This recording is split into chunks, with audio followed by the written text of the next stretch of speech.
अय्यूब की पुस्तक अध्याय 42। अय्यूब की पुस्तक अध्याय 42। तब अय्यूब ने यहोवा को उत्तर दिया, मैं जानता हूं कि तू सब कुछ कर सकता है और तेरी युक्तियों में से कोई रुक नहीं सकती। यह कौन है जो ज्ञान रहित होकर युक्ति पर पर्दा डालता है? परंतु मैंने तो जो नहीं समझा था वही कहा, अर्थात जो बातें मेरे लिए अधिक कठिन और मेरी समझ से बाहर थी, जिनको मैं जानता भी नहीं था। मैं निवेदन करता हूं, सुन, मैं कुछ कहूंगा। मैं तुझसे प्रश्न करता हूं, तू मुझे बता दे। मैंने कानों से तेरा समाचार सुना था, परंतु अब मेरी आंखें तुझे देखती है, इसलिए मुझे अपने ऊपर घृणा आती है और मैं धूलि और राख में पश्चाताप करता हूं।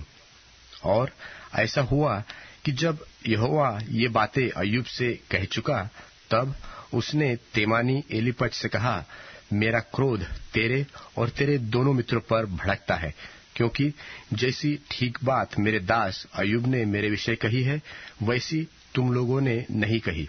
इसलिए अब तुम 7 बैल और 7 मेंढे काटकर मेरे दास अय्यूब के पास जाकर अपने निमित्त होम बलि चढ़ाओ।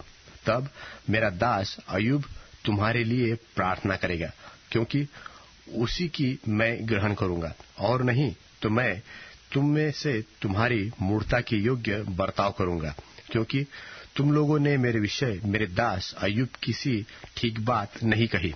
यह सुन तेमानी एलीपज, शूही बिल्दद और नापाती सोपेर ने जाकर यहोवा की आज्ञा के अनुसार किया, और यहोवा ने अय्यूब की प्रार्थना ग्रहण की। जब अय्यूब ने अपने मित्रों के लिए प्रार्थना की, तब यहोवा ने उसका सारा दुख दूर कर दिया, और जितना अय्यूब का पहले था उसका दुगना यहोवा ने उसे दे दिया। तब उसके सब भाई और सब बहनें और जितने पहले उसको जानते पहचानते थे, उन सबों ने आकर उसके यहाँ उसके संग भोजन किया, और जितनी विपत्ति यहोवा ने उस पर डाली थी, उस सब के विषय उन्होंने विलाप किया और उसे शांति दी, और उसे एक एक सिक्का और सोने की एक एक बाली दी।